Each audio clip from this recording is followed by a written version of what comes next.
بسم اللہ الرحمن الرحیم۔ السلام علیکم۔ پروگرام اختلاف رائے کے ساتھ میں افتخار قادمی اور پاکستان کے سیاسی ایوانوں سے ایک بڑی خبر یہ ہے کہ عمران خان کی ڈیل رہائی اور لیو کے حوالے سے معافی کی شرط اب بھی برقرار ہے۔ دوسری خبر یہ کہ سہیل آفریدی کی نوکری خطرے پڑ گئی ہے اور کھچڑی پکنا شروع ہو گئی ہے۔ ایک بڑا گروپ کھل کر ان کے سامنے آ گیا ہے۔ اس میں کون کون شامل ہے؟ امریکی صدر ٹرمپ کے بعد آئی ایم ایف نے بھی پاکستان کے حوالے سے اچھے جذبات کا اظہار کر دیا ہے۔ آئی ایم ایف خوش ہے اور 14 برس بعد پہلی مرتبہ پاکستان کا کرنٹ اکاؤنٹ سرپلس ہو گیا ہے۔ ایک بہت بڑی خبر ہے۔ اس کے علاوہ غزہ امن بورڈ اجلاس میں کیا کھویا کیا پایا، اور کیا سپریم کورٹ میں عمر عطا بندیال کی باقیات ایک بار پھر متحرک ہو گئی ہیں۔ عمران خان کے خلاف فارن فنڈنگ کیس میں ایک بڑی پیش رفت سامنے آئی ہے، لیکن ایک بڑی خبر یہ بھی ہے کہ پاکستان میں گزشتہ 7 سال کے دوران غربت کی شرح میں اضافہ ہو گیا ہے۔ پی ٹی آئی کے رہنماؤں نے رمضان المبارک میں احتجاج مؤخر کرنے کی اپیل کیوں کی ہے، اور ملک بھر میں سونے کی قیمت میں ایک بار پھر اضافہ ہونا شروع ہو گیا ہے۔ باجوڑ میں حملہ کرنے والا افغان دہشت گرد نکلا۔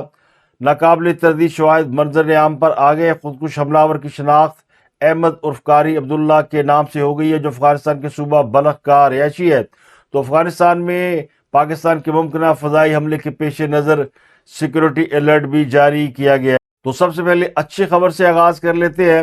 14 سال بعد پہلی مرتبہ پاکستان کا کرنٹ اکاؤنٹ سرپلس ریکارڈ کیا گیا ہے، اور یہ بات آئی ایم ایف کی ڈائریکٹر کمیونیکیشن جولی کوزیک نے واشنگٹن میں پریس بریفنگ کے دوران بتائی۔ ڈائریکٹر کمیونیکیشن جولی کوزیک نے اس بات کا اعتراف کیا کہ ای ایف ایف کے تحت پاکستان کی پالیسیوں سے معیشت کو استحکام ملا ہے اور اصلاحات سے معاشی اعتماد میں اضافہ ہوا ہے۔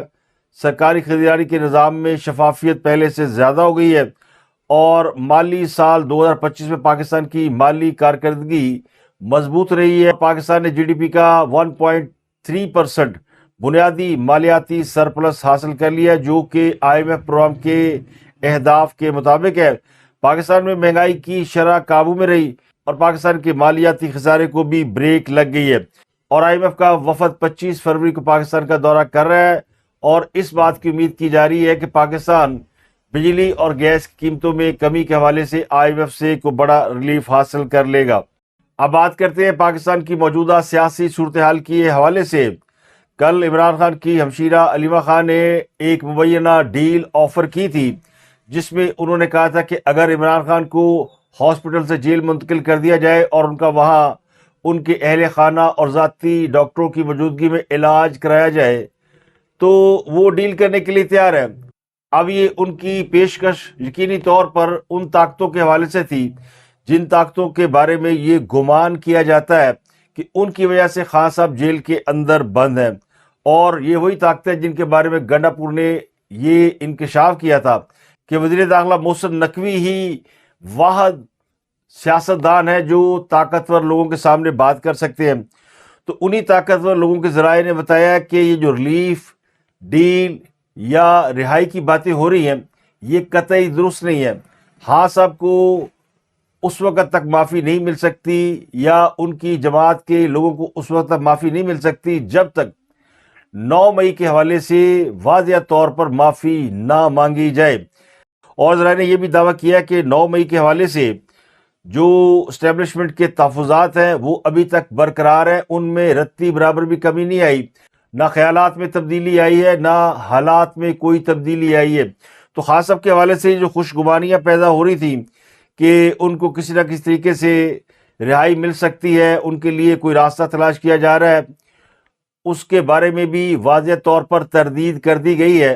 تو اس کا مطلب ہے کہ اسٹیبلشمنٹ کے نظریے میں کوئی تبدیلی نہیں آئی، اور عمران خان کی جماعت 9 مئی کے حوالے سے انہیں یہ کنونس کرنے میں کامیاب نہیں ہوئی کہ وہ اس معاملے میں گلٹی ہے یا وہ اس معاملے کو بلا کر آگے بڑھنا چاہتے ہیں۔ تو 9 مئی کے ماسٹر مائنڈ ہوں یا 9 مئی کے اعلیٰ کار ہوں جو سزا بھگت رہے ہیں اور جو سزا بھگتیں گے آئندہ چل کر، وہ تمام لوگ اس وقت تک کلیئر نہیں ہوں گے جب تک وہ واضح طور پر معافی نہیں مانگیں گے۔ تو بہت سے لوگ سیاسی ڈیل کی بات کر رہے تھے، صحت کی بنیاد پر رہائی یا پیرول کی بات کر رہے تھے، تو وہ تمام بیانیہ اب کمزور پڑ گیا ہے، اور پی ٹی آئی کے وہ حلقے جو رانا ثناء اللہ کے بیان کو لے کر یہ دعوے کر رہے تھے کہ اسٹیبلشمنٹ کی جانب سے خان کو بارہا مذاکرات کی آفر کی گئی، تو اس بارے میں بھی رانا ثناء اللہ نے واضح طور پر اپنی پوزیشن تبدیل کی ہے، اور ان کا کہنا یہ ہے کہ عمران خان کو براہ راست ڈیل کی کبھی کوئی آفر نہیں کی گئی۔ 26 نومبر کو دھرنے کے حوالے سے یہ ضرور انہیں پیغام دیا گیا تھا کہ وہ اسلام آباد کے اندر داخل ہونے کی بجائے یا ریڈ زون کی طرف جانے کی بجائے سنجانی کے مقام پر بیٹھ جائیں تو ان سے کوئی بات چیت ہو سکتی ہے، لیکن جو معافی والی بات ہے وہ پھر جنہوں نے معافی مانگنے کا مطالبہ کیا وہ جانے، اور جن سے معافی مانگنے کا کہا جا رہا ہے وہ جانے۔ تو اس کا مطلب یہ کہ اس معاملے میں حکومت کی پوزیشن بڑی کلیئر ہے کہ معافی جو اسٹیبلشمنٹ نے دینی ہے، اور سیاسی معاملات اگر طے کرنے ہیں اور سیاسی سپیس چاہیے تو پھر اس کے لیے حکومت کوئی قدم اٹھا سکتی ہے۔ تو علیمہ خان صاحب کی یہ پیشکش جو انہوں نے انڈائریکٹلی فوج کو کی تھی، کیونکہ انہوں نے یہ بھی کہا تھا کہ اگر ان کی ڈیل منظور کر لی جائے تو وہ آرمی چیف کے خلاف کوئی بیان بازی نہیں کریں گی، تو ان کو بری طرح شٹ اپ کال دے دی گئی ہے، ان کو جھٹک دیا گیا ہے، اور سیکورٹی ذرائع کی جانب سے ایک سخت پیغام بھی دیا گیا کہ ادارے کے سربراہ یا ادارے کے حوالے سے اگر کوئی بہت زیادہ نیگیٹیوٹی کی گئی تو پھر اس کا انجام کوئی اچھا نہیں ہوگا۔ تو حکومت اور اسٹیبلشمنٹ دونوں جانب سے اب یہ کلیئر ہو گیا کہ خان صاحب کو جو ہے وہ جیل سے نہ رہائی مل رہی ہے، نہ ان کے ساتھ کوئی ڈیل کی جا رہی ہے۔ اس کے علاوہ سیکورٹی ذرائع نے یہ بھی کلیئر کیا کہ خان صاحب کے علاج کے معاملے میں غلط بیانی کی گئی ہے، اور حکومت انہیں جو علاج فراہم کر رہی ہے وہ بالکل درست ہے، اور خان صاحب کی آنکھیں جو ہے پہلے سے زیادہ بہتر ہو گئی ہیں، اور یہ جو ایمنسٹی انٹرنیشنل کے ذریعے یا انٹرنیشنل کریکٹر کے ذریعے پاکستان کے اوپر دباؤ ڈالنے کی کوشش کی جا رہی ہے، اس سے عمران خان کو کوئی زیادہ فائدہ نہیں ہوگا، نہ ان کی جماعت کو زیادہ فائدہ ہوگا۔ ایک ہی حل ہے، یعنی بہتے پانی دا ایکو حل، نواب ٹیوب ویل معافی منگو تے اگے ودو۔ اب بات کرتے ہیں وزیر اعلیٰ کے پی کے حوالے سے سہیل آفریدی، جن کے بارے میں اب لوگ یہ کہنے لگے ہیں کہ رضیہ پھنس گئی گنڈوں میں۔ ایک طرف عمران خان کی بہنیں انہیں یہ میسج دے رہی ہے کہ ہمیں کہا جا رہا ہے کہ آپ کو تبدیل کر دیا جائے، یعنی آپ کسی کام کے لیے نکلے۔ دوسری طرف ان کے خلاف ایک بڑا دھاڑا متحرک ہو گیا، اور سہیل آفریدی کو جو لانے والے لوگ تھے وہ اب ان کا ساتھ چھوڑتے ہوئے نظر آتے ہیں۔ تو سب سے زیادہ جو آواز بلند کر رہے ہیں وہ علی امین گنڈا پور ہے، سابق وزیر اعلیٰ کے پی کے، جنہیں اس الزام کے تحت ہٹا دیا گیا تھا کہ وہ عمران کی رہائی کے لیے کچھ نہیں کر سکے اور وہ کمپرومائز ہو چکے ہیں۔ انہوں نے کہا کہ کہاں ہیں وہ لوگ جو کہتے تھے کہ وزیر اعلیٰ ہو اور عمران خان سے ملاقات نہ کر سکے، وزیر اعلیٰ کی بہت طاقت ہوتی ہے، اب بتائیں سہیل آفریدی 4 مہینے سے کیوں عمران خان سے نہیں مل سکا۔ تو انہوں نے بنیادی طور پر جو تحریک انصاف کے حمایتی یوٹیوبرز اور ویلاگرز ہیں ان کو بھی تنقید کا نشانہ بنایا، اور بعض ذرائع نے یہ دعویٰ کیا کہ سہیل آفریدی صاحب بری طرح پھنسے ہوئے ہیں، اب وہ اپنی نوکری بچانے کے لیے گارنٹیاں تلاش کرتے پھرتے ہیں۔ خان صاحب کی بہنیں ان پر عدم اعتماد کا اظہار کر رہی ہے، اور ان کے جو سب سے بڑے سپورٹر تھے سابق سپیکر قومی اسمبلی اسد کیسر، وہ بھی آج کل ان کے ساتھ کھڑے نظر نہیں آتے، وہ بھی 2 قدم پیچھے ہٹ چکے ہیں۔ اور سہیل آفریدی نے اقتدار سنبھالنے کے بعد جن لوگوں کو کابینہ سے نکالا تھا وہ ان کے خلاف پوری طرح متحرک ہے۔ بیرسٹر سیف کے بارے میں بعض رائے دعویٰ کرتے ہیں کہ وہ پوری طرح لابنگ کر رہے ہیں اور کھچڑی پکا رہے ہیں۔ اب علی بن گنڈا پور کو اس بات کا جواز تو مل گیا کہ 4 مہینے سے سہیل آفریدی عمران خان سے ملاقات نہیں کر سکا، لیکن جو سہیل آفریدی کی ملاقاتیں ہو رہی ہیں طاقتور لوگوں سے، اس کے بارے میں بھی اندرونی حلقوں میں چہ مگوئیاں ہو رہی ہیں۔ دوسری طرف تحریک انصاف کے اندر یہ تاثر مضبوط ہو گیا ہے کہ سہیل آفریدی بھی صرف باتوں کے کھلاڑی ہے اور کرتے کراتے کچھ نہیں ہے۔ عید کے بعد انہوں نے تحریک چلانے کا اعلان کیا ہے اور ایک رہائی فورس بنانے کا بھی اعلان کیا ہے، تو وہ بھی ٹرک کی بتی کے سوا کچھ نہیں ہے۔ تو ان پر اندر اور باہر سے بہت تیزی سے تنقید ہو رہی ہے اور وہ خاصے دباؤ میں نظر آتے ہیں۔ سہیل آفریدی کو اس بات کا خدشہ ہے کہ پارٹی کے لوگ بھی ان کا ساتھ نہیں دیں گے برے وقت میں، اور نہ کوئی ان کو بچانے آئے گا، تو پھر اب انہوں نے طاقتور حلقوں کی طرف رجوع کر لیا ہے۔ اور ایک خبر بھی ہے کہ کل رات 11 سے 2 بجے تک وہ کسی اہم اور طاقتور شخصیت کے ساتھ مذاکرات کرتے ہوئے پائے گئے۔ تو پی ٹی آئی کے ذرائع یہ کہتے ہیں کہ سہیل آفریدی اس وقت بہت ہی ویک پوزیشن میں ہے، اور خاص کر جب انہوں نے عمران خان کی رہائی کے لیے جو مومنٹم بن رہا تھا، دھرنے دیے تھے، لوگوں نے سڑکیں بند کی تھیں، وہ مومنٹم توڑ دیا ہے، تو وہ غداروں کی لسٹ میں آ گئے ہیں، ان کے اوپر لال دائرہ لگ چکا ہے۔ تو عید کے بعد رہائی فورس بنے یا نہ بنے، تحریک چلے یا نہ چلے، مگر سہیل افریدی صاحب رخصت ہو سکتے ہیں۔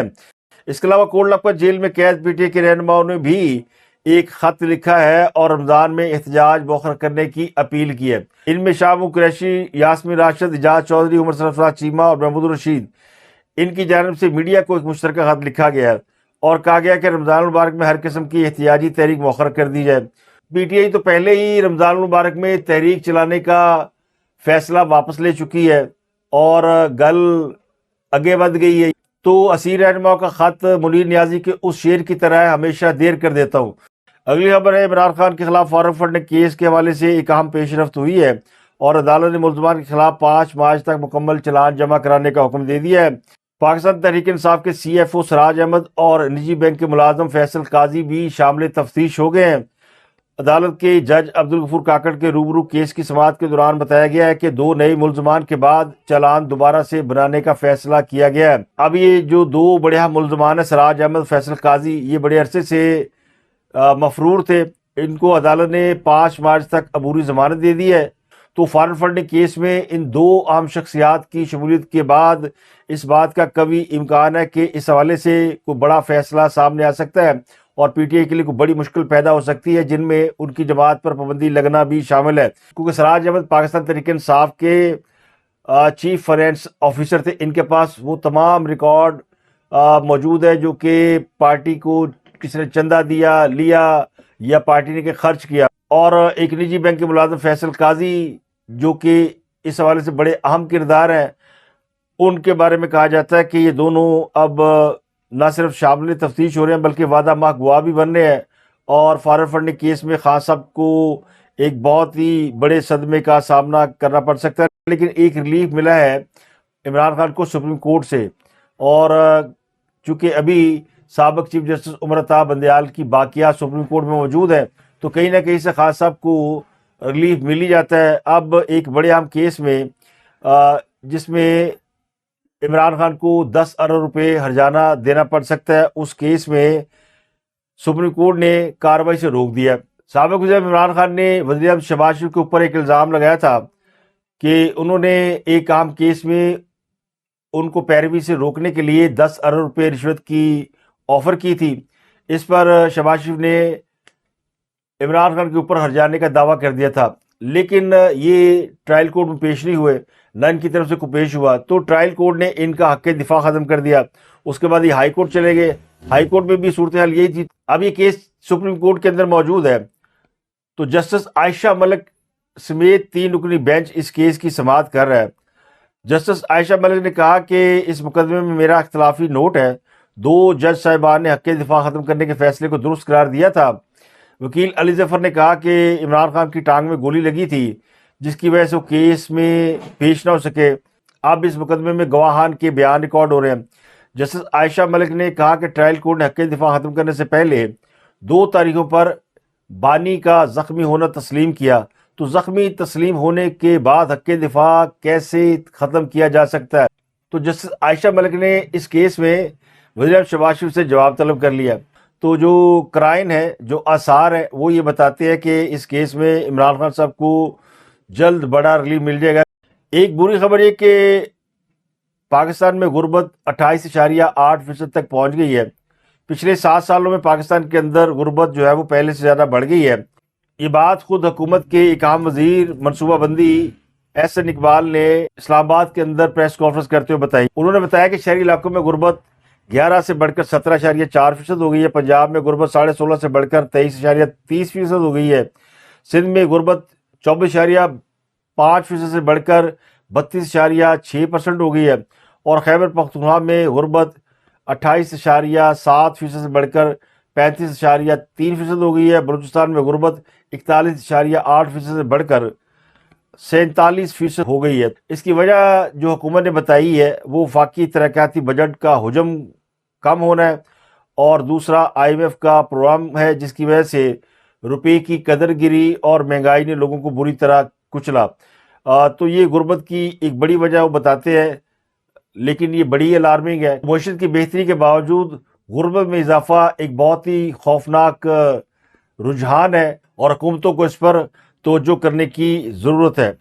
اب کچھ بات کرتے ہیں غزہ امن بورڈ اجلاس کے حوالے سے۔ لگتا یہ ہے کہ امریکہ نے غزہ امن بورڈ کا اجلاس صرف وزیر اعظم شہباز شریف اور جنرل عاصم منیر کی تعریفیں کرنے کے لیے بلایا تھا۔ اجلاس میں کوئی واضح ایجنڈا سامنے نہیں آ سکا، ماں سوائے اس کے کہ کن ملکوں نے کتنے فنڈ دیے اور آئندہ کن ملکوں سے فنڈ آئیں گے۔ اجلاس کی دو اہم باتیں تھیں کہ اسرائیلی وزیر خارجہ پہلی بار شریک ہوئے اور بھارت نے اس اجلاس میں مبصر کی حیثیت سے شرکت کی۔ فلسطین کی جانب سے کوئی نمائندگی نہیں تھی، تو اس پر بہت سے سوال اٹھ رہے ہیں اور بہت سے لوگ اس بات پر بھی اعتراض کر رہے ہیں کہ وزیر اعظم نے یعنی شہباز شریف صاحب نے ٹرمپ کے بارے میں یہ کیوں کہہ دیا کہ وہ جنوبی ایشیا کے سیویئر ہیں۔ تو ویسے تو یہ بات غلط نہیں ہے، اگر پاکستان اور بھارت کی جنگ ہو جاتی تو جنوبی ایشیا کا جو حال ہوتا اس کا تصور ہی بڑا محال ہے۔ یہ سوچ کر ہی رونگٹے کھڑے ہو جاتے ہیں کہ دو عالمی ایٹمی طاقتیں لڑ پڑتی تو کیا نتیجہ نکلتا۔ تو ٹرمپ کی تعریفیں کرنے سے پاکستان کا کچھ نہیں جاتا، فرق پاکستان کو پڑتا ہے۔ ٹرمپ جو ہے وہ پچھلے 8-10 امریکی صدور کی نسبت بالکل مختلف ہیں، لوگوں کو بلی کرتے ہیں اور جہاں چاہتے ہیں جس کی چاہے بے عزتی کر دیتے ہیں۔ جو وینزویلا کے صدر کو اس کے محل سے اٹھا کے لے آئے وہ کوئی شریف آدمی نہیں ہو سکتا، تو ایسے آدمی سے بچنا بڑا ضروری ہوتا ہے۔ تو ہم ٹرمپ کے ساتھ وہی کر رہے ہیں جو وہ ہمارے ساتھ کر رہے ہیں۔ ہمیں بھی پتا ہے کہ ٹرمپ اگر ہماری تعریفیں کر رہا ہے تو اس وجہ سے نہیں کر رہا کہ اسے پاکستان سے عشق ہو گیا ہے یا امریکہ کو پہلی دفعہ پتہ چلا کہ ہے یہ پاکستان ہے۔ امریکہ اور پاکستان کے تعلقات بڑے پرانے ہیں اور امریکی پاکستان کے بارے میں بڑی اچھی طرح جانتے ہیں۔ اب یہ مفادات کا کھیل ہے۔ امریکہ یہ چاہتا ہے یا یہ کہہ لیں ٹرمپ یوں چاہتے ہیں کہ پاکستان چین کے زیادہ قریب نہ جائے، خطے کا چودھری نہ بن جائے، اور چونکہ مئی میں پاکستان نے جنگ جیتی ہے تو اس کی طاقت لامحالہ دنیا نے مانی ہے، تو ایک طاقتور ملک کے ساتھ دوستی یا ایک طاقتور ملک کو اپنے کیمپ میں رکھنا یہ ٹرمپ کے لیے بھی ایک بہت بڑی بات ہے۔ اور دوسرا وہ یہ چاہتا ہے کہ انڈیا کے اوپر ایک پریشر بنا رہے۔ اب پاکستان کی تعریفیں کرتا ہے تو انڈیا والے پریشر میں آتے ہیں اور ٹرمپ دنیا کو بتاتا ہے کہ یہ ایک ایٹمی ملک ہے پاکستان، جس کا چیف بڑا سٹرونگ ہے، جس کا آرمی چیف بہت ہی بریلینٹ فوجی افسر ہے۔ تو ہماری مارکیٹنگ کر رہا ہے، ہمارے اس میں کیا جاتا ہے؟ اس سے پہلے امریکہ تو ہم سے مطالبے کرتا تھا، ڈو مور کے لیے کہتا تھا یہ کر دو وہ کر دو، اور ہم امریکہ کے باقاعدہ غلام سمجھے جاتے تھے۔ اب امریکہ ہم سے کچھ کرنے کے لیے نہیں کہہ رہا۔ یہ جو ایک پروپیگنڈا کیا جا رہا تھا کہ پاکستان غزہ امن فورس میں شامل ہونے جا رہا ہے، تو اس اجلاس کے بعد بھی جن جن ملکوں کی فورسز غزہ جا رہی ہیں وہ اناؤنس کر دیے گئے، پاکستان ان میں شامل نہیں ہے۔ تو پاکستان کی پوزیشن بڑی واضح ہے، اور پاکستانی پرائم منسٹر اگر آپ ان کی پوزیشن دیکھیں، جب فوٹو سیشن ہو رہا تھا تو وہ ایک کونے میں کھڑے تھے۔ تو ہمارے بعض دوستوں نے جن میں بڑے سیزن صحافی بھی ہیں، عامر متین جیسے، وہ اس کا مذاق اڑا رہے تھے۔ انہوں نے کہا دیکھیں شہباز شریف پیچھے کھڑا ہو کر دان نکال رہا تھا تو اس سے ہماری عزت میں کوئی اضافہ نہیں ہوا کہ پاکستان کا پرائم منسٹر کونے میں کھڑا تھا۔ جس کونے میں وہ کھڑے تھے وہاں اور بھی ملکوں کے سربراہان کھڑے تھے، اور شہباز شریف کے کونے میں کھڑے ہونے کی جو وجہ تھی وہ دو وجوہات تھیں کہ اسرائیلی وزیر خارجہ درمیان میں کھڑا تھا جہاں پہ ٹرمپ نے کھڑا ہونا، اس کے ساتھ انڈین مبصر بھی آ کے پیچھے کھڑے ہو گئے۔ تو پاکستان نے خود کو ان دونوں سے ڈسکس کر کے بتا دیا کہ ہمیں کسی صورت اسرائیل کے ساتھ کھڑا ہونا منظور نہیں ہے، نہ ہم ان سے ہاتھ ملائیں گے، نہ ان کے ساتھ تصویر کھنچوائیں گے۔ ہم بھلے ایک کونے میں رہیں لیکن ہماری ایک پوزیشن ہے، ایک ہمارا نظریہ ہے، ایک ہمارا موقف ہے، اس کے اوپر ہم قائم ہیں، اور ہم چاہتے ہیں کہ فلسطینیوں کا بھلا ہو، لیکن جو حماس ہے اس کے ساتھ کوئی زیادتی نہ ہو۔ تو پاکستان نے اپنی پوزیشن بہت کلیئر کر دی ہے، اور یہ باڈی لینگویج جو دنیا کو بتا دی تھی کہ آپ کی کیا پوزیشن ہے۔ اس اجلاس میں بحرین کے جو سربراہ ہیں شیخ حماد وہ بھی کھڑے تھے، اور وہ دوسرے کونے میں کھڑے تھے۔ ان کے بارے میں ٹرمپ کو کہنا پڑا یہ بہت بڑے آدمی ہے، دنیا کے کسی بھی کونے میں کھڑے ہو جائے یہ بہت سے لوگوں کو خرید سکتے ہیں۔ تو بڑا آدمی کہیں بھی کھڑا ہو وہ بڑا ہی ہوتا ہے۔ تو کسی کے کہنے سے کہ شہباز شریف دان نکال رہے تھے یا انہوں نے آپ کی عزت میں کوئی کمی کی، تو پہلے ذرا اپنے گریبان میں جان کے اپنی چارپائی کے نیچے ڈانگ پھیریں کہ آپ کی کوئی عزت ہے بھی یا نہیں ہے۔ جو قومیں اپنے سربراہان مملکت کے بارے میں بری رائے کا اظہار کریں یا ان کے بارے میں ایسے الفاظ استعمال کرے جس سے ان کی تضحیک ہو. وہ کچھ اور نہیں کر رہے، وہ صرف آسمان کی طرف تھوک رہے ہیں، اور آسمان کی طرف تھوکنے کا ایک ہی انجام ہوتا ہے کہ وہ تھوک واپس آپ کے منہ پر گرتی ہے. ایک اور بڑی خبر ہے جناب، وزیر اعلیٰ پنجاب مریم نواز صاحبہ نے پنجاب میں بسنت کرائی، بڑی کامیاب بسنت، ان کی بڑی شہرت ہے پنجاب میں، وہ جو کام کر رہی ہیں اس حوالے سے ان کی بڑی ریپوٹیشن ہے. لیکن اب ایک ایسا معاملہ آن پڑا ہے، ان کے اوپر سوالات اٹھنا شروع ہو گئے ہیں، اور وہ معاملہ ہے ایک امریکی طیارہ کی خریداری کا، جن کی تصاویر پچھلے 3-4 دنوں سے سوشل میڈیا پر شیئر کی جا رہی ہیں کہ یہ کوئی 11 ارب مالیت کا طیارہ خریدا گیا ہے، 19 سیٹوں کا جہاز ہے، یہ بڑا وی آئی پی جہاز ہے. تو یہ کیوں خریدا گیا، کس کے لیے خریدا گیا، اور یہ اربوں روپے مالیت کا کیوں خریدا گیا؟ پہلی بات تو یہ کہ پنجاب حکومت کا اپنا پیسہ ہے، اور پنجاب حکومت جو کچھ کر رہی ہے وہ نہ صرف پاکستان کے لیے بلکہ پوری دنیا کے لیے رول ماڈل بن رہا ہے. اب پنجاب کے اندر جو بسیں چل رہی ہیں وہ پاکستان میں کہیں اور نہیں چل رہی، جو سڑکیں ہیں وہ لینڈ مارک ہیں، پنجاب میں جو صفائی ہے وہ اپ ٹو مارک ہے، اس کا کوئی کمپیریزن ہی نہیں ہے. تو وہ آؤٹ آف دی باکس بہت سے کام کر رہی ہے. تو پنجاب اگلے چند دنوں میں اپنی ایئر لائن شروع کرنے والا ہے، پنجاب ایئر لائن کے نام سے. اس کی ڈاکومنٹیشن ہو چکی ہے، اور چونکہ یہ جو طیارہ خریدا گیا ہے یہ آکشن میں اویلیبل تھا، تو پنجاب حکومت نے، جن کے پاس فنڈ موجود تھے، انہوں نے خرید لیا. اب اس پہ لوگوں نے شور مچانا شروع کر دیا، کیونکہ بہت سے لوگ ڈھونڈ رہے ہیں کہ کہیں مریم نواز کی کوئی ہمیں خامی ملے تو ہم ان کے اوپر اٹیک کر سکیں. تو ایک تو اس طیارے کو جواز بنا کے اٹیک کر دیا گیا کہ یہ تو مریم نواز نے اپنے لیے جہاز خریدا. یہ جہاز انہوں نے اپنے ذاتی استعمال کے لیے نہیں لیا، نہ وہ استعمال کر رہی. ابھی تک ان کی اس جہاز کے اوپر سواری کرتے ہوئے یا سفر کرتے ہوئے کوئی تصویر نہیں ہے. میرا خیال ہے اس پہ پنجاب حکومت کو واضح طور پہ اپنا موقف سامنے رکھ دینا چاہیے. یہ جہاز وی آئی پیز کے لیے خریدا گیا ہے. پاکستان کے بہت سے لوگ ہیں، اربوں روپے کمائی ہے ان کی، وہ ایک ڈومیسٹک میں ایک اچھے جہاز میں سفر کرنا چاہتے ہیں اور اس کا وہ کرایہ ادا کر سکتے ہیں، تو ان کو کرنا چاہیے. دوسرا ایک اور چیز ان کے خلاف کرنے کی کوشش کی جا رہی ہے، یہ جو انہوں نے سی سی ڈی بنائی تھی، اور سی سی ڈی کے حوالے سے کچھ رپورٹیں ہیومن رائٹس سے تیار کرا کے، جعلی رپورٹیں، وہ میڈیا میں بانٹی جا رہی ہیں کہ دیکھیں سی سی ڈی نے 1000 بندہ مار دیا ہے، اور پولیس مقابلوں میں صرف 2 پولیس اہلکار مرے ہیں جبکہ 1000 بدماش مار دیا. ماورائے عدالت یعنی ایکسٹرا جوڈیشل کلنگ ہو رہی ہے. تو کوشش یہ کی جا رہی ہے کہ وزیر پنجاب کے اوپر یہ الزام لگایا جائے کہ انہوں نے لوگوں کو قانون سے ماورا ہو کر قتل کرایا. تو اس میں ان کا کوئی فائدہ نہیں ہے. پنجاب میں جتنی بدماشی اور جو کچھ ہو رہا تھا، جو حالات تھے، وہ سی سی ڈی بننے کے بعد بہت بہتر ہوئے ہیں. اور بائی دا وے، یہ سی سی ڈی کا محکمہ نا، یہ کوئی نیا محکمہ نہیں ہے، یہ سی آئی ڈی کو نیا نام دیا گیا. پہلے سی آئی ڈی تھا، اس کو سی سی ڈی کر دیا گیا. دوسرا، جتنے لوگ مارے گئے ہیں وہ تمام کرمنل ریکارڈ کے حامل ہے. کسی کا ایک بھی شخص ایسا نہیں جس کا کوئی کرمنل ریکارڈ نہ ہو. تو یہ پیشہ ورانہ مجرمان ہے. اب آپ باقی صوبوں میں کرائم کی حالت دیکھ لیں، پنجاب میں دیکھ لیں. پنجاب میں تو آدھی رات کو بھی خواتین آرام سے بازار میں جا کے شاپنگ کر کے بغیر کسی مرد محافظ کے واپس آ سکتی ہیں. یہ کسی اور صوبے میں، کسی اور شہر میں آپ تصور کر سکتے ہیں؟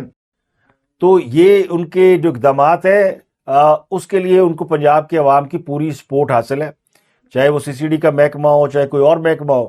میں ایکسٹرا جوڈیشل کلنگ کی حمایت نہیں کرتا، مگر یہ لوگ اس کے بغیر قابو آنے والے نہیں تھے. اور میں تو کہتا ہوں کرپشن میں بھی لوگوں کو 4-5 لوگوں کو آپ پھانسی دیں تو اس ملک سے کرپشن بھی زیرو ہو جائے. تو سی سی ڈی نے جتنے لوگ مارے ہیں، ایک ایک کا ریکارڈ مینٹین ہے، اور انہوں نے کوئی راہ چلتے لوگ نہیں مارے. جن لوگوں کے لسٹ میں نام تھے ان کو پکڑنے گئے ہیں، اور ان کو پتا تھا کہ ہمیں پکڑنے آ رہے ہیں، انہوں نے مقابلہ کیا اور وہ مارے گئے. تو اس معاملے میں کسی کو شک و شبہ نہیں ہونا چاہیے. تو مریم نواز کے خلاف یہ والی مہم بھی انشاءاللہ ناکام ہو جائے گی، اور وہ پنجاب کے لیے اور اچھے کام کریں گی، اور جہاز خریدیں گی، اور بسنتیں منائیں گی. اور بائی دا وے، اس عید پر پورا پنجاب بسنت منانے جا رہا ہے. اب تک کے لیے اتنا ہی. آپ سے ملاقات ہوتی اگلے ولاگ میں. اپنا اور گردنوا کے لوگ بہت خیال رکھیے گا.